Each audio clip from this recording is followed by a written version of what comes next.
Hi, I'm Sue Stockdale, Association for Coaching's podcast host. Today I'm speaking to Christina Wyatt and Darren Whysall from Barclays. They're internal coaches and they're going to be speaking at the Coaching in the Workplace conference. I'm delighted to hear what they have to say about the work that's going on within Barclays. Welcome, Christina and Darren.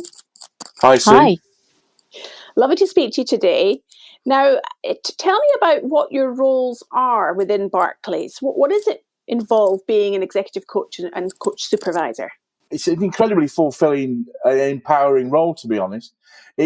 Our primary role is to support our director population, so our sort of senior leadership group, and be there as a confidential sounding board for them, positive disruptors in terms of their thinking.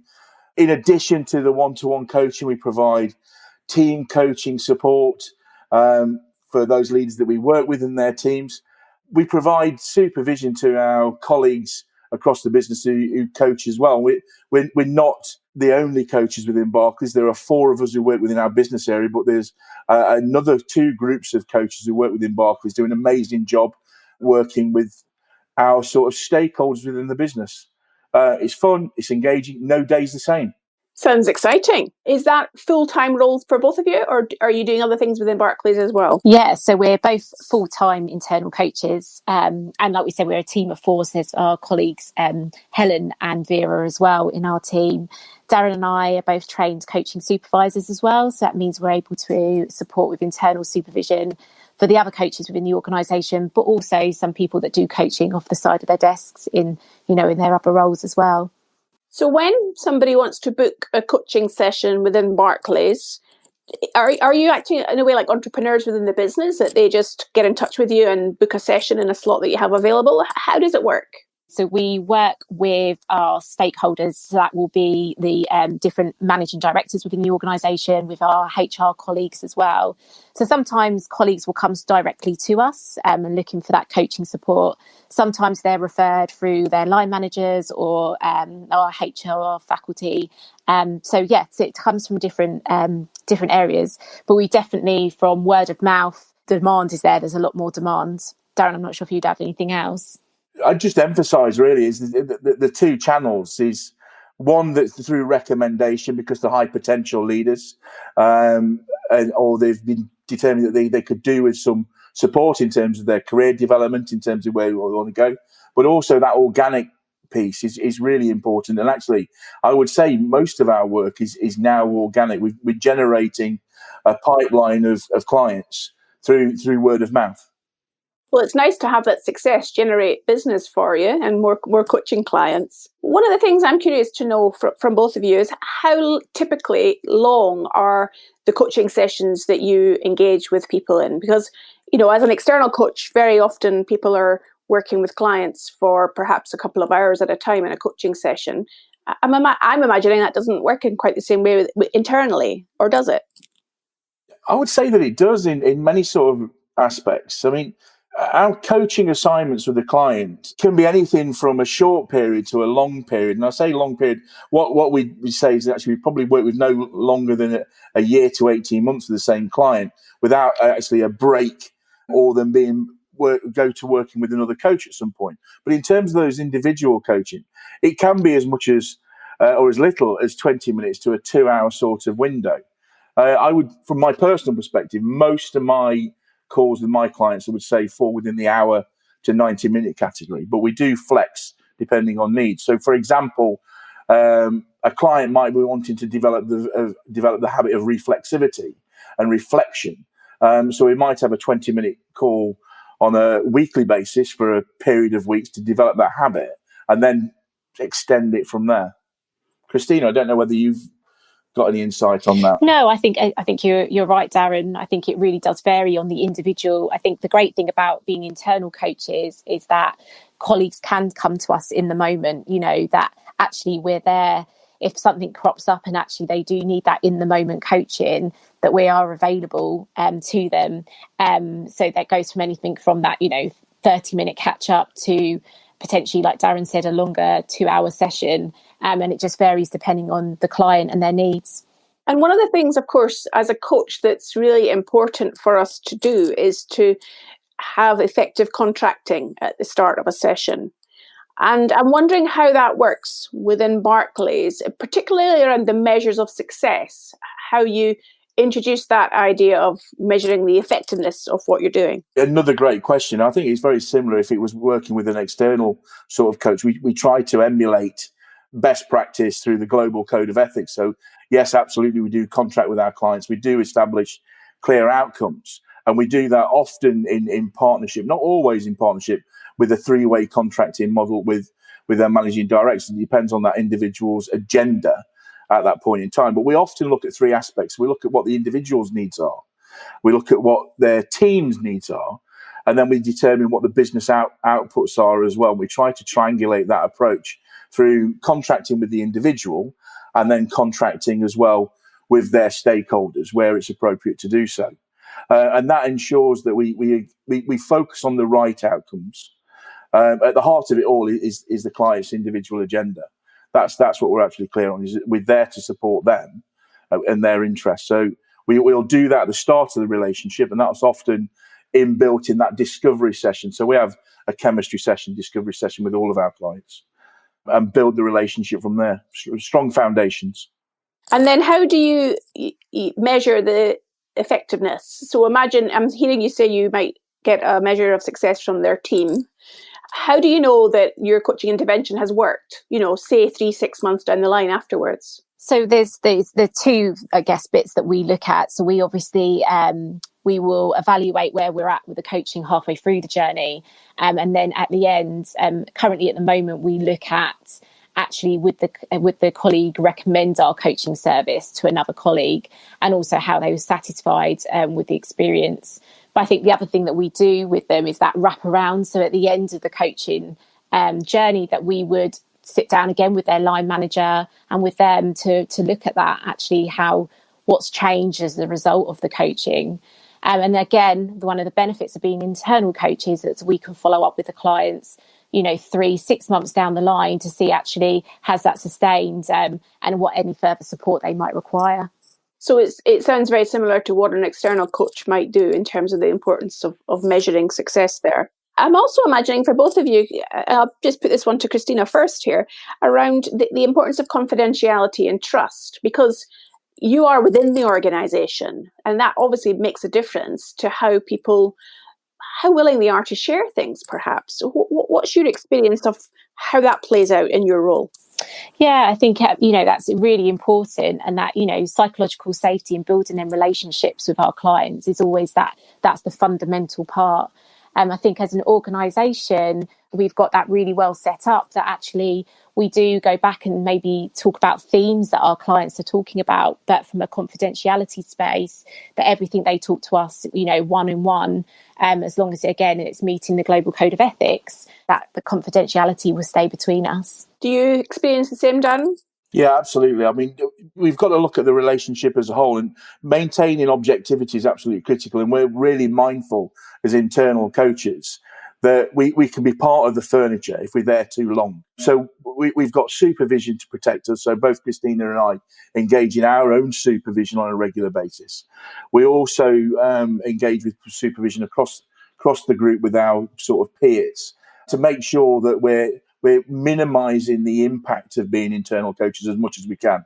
So being mindful of those sort of biases that we all have. How do we prepare for our sessions? And so all of that is critical to what we do. So you've got a sense, you're part of the organisation, you understand clearly the culture and the things that are happening on a day-to-day basis within the organisation, which is a added benefit as a coach, I would imagine. But then there can be a lot of stuff, if you like, the stuff you hear about in your coaching relationships. You talked about getting supervision. How else do you kind of de-stress or find a way to relax? Because coaching can be quite a stressful thing. Yeah, it can be. I mean, particularly when, for example, you're going through organisational restructures. We're going through what we're going through globally at the moment, as well as a huge impact. So in addition to the supervision, I mean, well-being is absolutely critical for our own sort of development. So we do take a you first sort of viewpoint where we think about our mental and physical health, emotional health, spiritual health. And it's obviously down to personal preference. But for me, I'm very fortunate. I've got an airfield, a disused airfield out the back. So I love getting out of that a couple of times a day. I have a ritual before I work with my clients because, to your point, it can be easy to pick up stuff internally and go from one meeting with some stuff into another meeting with some stuff. So one of my rituals, for example, which sounds a little bit bonkers, is I touch all four walls of the room that I'm in as my daily ritual for leaving behind what I know before I go into the meeting. It's not the perfect ritual, but it's one that seems to work for me. Well, we all have our things. Yeah. What's your thing, Christina? So mine's definitely exercise. So I'm, love running and just general keeping fit. Just things like breathing really helps me, just doing some breathing exercises before each of my sessions. And I think the other thing just to put on there is we've got an amazing team as well. So actually that support that we have for each other in our team. And I think that's, again, one of the keys of our success is how we work together, not just as our team with the four of us, but also the wider coaching teams within Barclays UK. It's good that you raised the point about team, Christina, because you mentioned at the outset that you also do team coaching as well as individual coaching. How does that work? Again, really varied. So this can be from anything from sort of facilitation to real team coaching, where we'll work with the teams over a period of time. And usually we'll work with the teams when we work with the leaders. So it all works hand in hand with each other. And again, we would a series of interventions over a series of time, depending on what the team's requirements and what their needs are. Darren, I don't know if you'd say anything different. Yeah, no, nothing different, but just to emphasise some key points in there is one, it starts off typically to support the leader's agenda in recognising that if you want to achieve business growth, productivity, you actually work with a whole system. So we try to work with the whole system as much as we can as it is internal coaches. And so we'll work as assignment in tandem to the coaching relationship. So often it's normally by the second or third session that we have with the client, depending on where the energy and focus is, whether team coaching seems to be appropriate. And we follow the same approach. So we'd contract with the client. We'd also contract with the team. We will do discovery sessions with both to make sure we're identifying the right kind of challenge. And there's a consistency between what the client wants and what the team wants. We may involve other stakeholders in that process. And we create a blueprint in partnership with our clients for what success would look like. So we try to pull nothing off the shelf. So they might say, accountability is an issue. We're not there to be trainers, but we might explore the issue. And in addition to the stuff that we might do around team purpose, identity, and values, we may also, and most often, sit and be observers of the team processes. So looking at team meetings, for example, and provide live feedback on the processes in those meetings. I bet that's an interesting process. It's fab. Which brings me on to thinking about the industry as a whole. The financial services industry has not had a good rap over the last number of years, of course, since the 2008, I guess, banking crisis. Thinking about the question of ethical issues and where these days coaches are, as much as we're encouraged to be non-directive, we're also encouraged to bring ourselves into the room to a degree and perhaps to play more of a challenging role with our clients at times, to maybe think about those bigger systemic issues and questions that society faces these days. I'm wondering if you were in a coaching session with one of your clients internally, are you there purely to be non-directive, or is there a broader role that you play to get them to think perhaps about ethical questions, societal questions? Yeah, absolutely. I think we're there to be the conscience of the business. I know I joined Barclays in 2005, having no financial experience at all. The people that recruited me made it very explicit that the coaching role within Barclays was very much to ensure that the consciousness of the business and society as a whole was being addressed. So we've got very clear values within Barclays. We very much look at the lens of our work through those values. And we're there to not only, to your point, to provide support, but provide that level of challenge as well. to manufacture uncertainty in many sort of respects is that are you making assumptions around X, Y, or Z, and what's the impact of those assumptions? You're both internal coaches. How has that role changed you as individuals? I've been an internal coach in a number of different organisations since 2006. First of all, within the military, then in the education sector, and now in the financial sector. And it's enabled me to grow in ways that I would not possibly imagine. I left school with a black eye and a blazer, no qualifications, and limited self-belief. Coaching has opened my eyes to what is possible, not only for me, but for other people. And my old raison d'etre is a result of my learning as a coach. So it's to create environments where people thrive regardless of circumstance. And I've got that in buckets in every job that I've had. One thing I'm sure of, it doesn't matter whether you're in the military, whether you're in education, or whether you're in finance, the challenges are pretty much the same. Contextually, they're different, but the challenges are all the same. It all begins with an understanding of yourself. So for me, coaching has enabled me to better understand me in unbelievable ways. Thanks, Darren. And I think for myself, Sue, I was before I was an internal coach, I was in a leadership role. For me, I've been led by some great leaders. And so it's a pleasure for me as an internal coach to be able to support leaders to be the best that they can be. And so I think for me, it's given me personal growth around just all sorts of things about my own personal resilience, around how I reflect, my empathy as a human, not just as a coach. So many different things I feel that I've grown in the 5 years that I've been an internal coach. And I imagine for both of you, that opportunity every day to observe leaders talk about their real issues and challenges gives you a different perspective on humanity. Yeah, absolutely. Yeah, absolutely. The leaders within our business are phenomenal. In fact, the people within our business are phenomenal. The things that they've been going through on a day-to-day basis. When I joined the banking industry, I came in with one perception, and I'm here because the people are great. It's a phenomenal environment to work with. So my final question really gets us to step into the future. And with your experience of the coaching profession and the way that your roles, I'm sure, have adapted within Barclays, what do you think coaches are going to be called upon to do in the future, particularly as we come back from coronavirus? Well, I think adapt to the environment that you're with. And I think that's about embracing all kinds of technologies. And we've moved more to a digital space. We're having a podcast at the moment. I think coaching is incredible when it's virtual. I think it enables you to use laser focusing and develop your skills in terms of listening.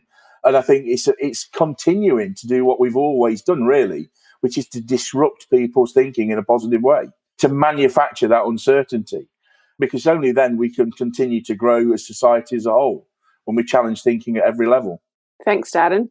Christina, how about you? Yeah, so I think that to help people through change is, a massive thing for coaches. And I think having that systemic view as well, because actually what changes that happening in for them as the individual, but also wider for them, their families, the society, the communities that they work within as well.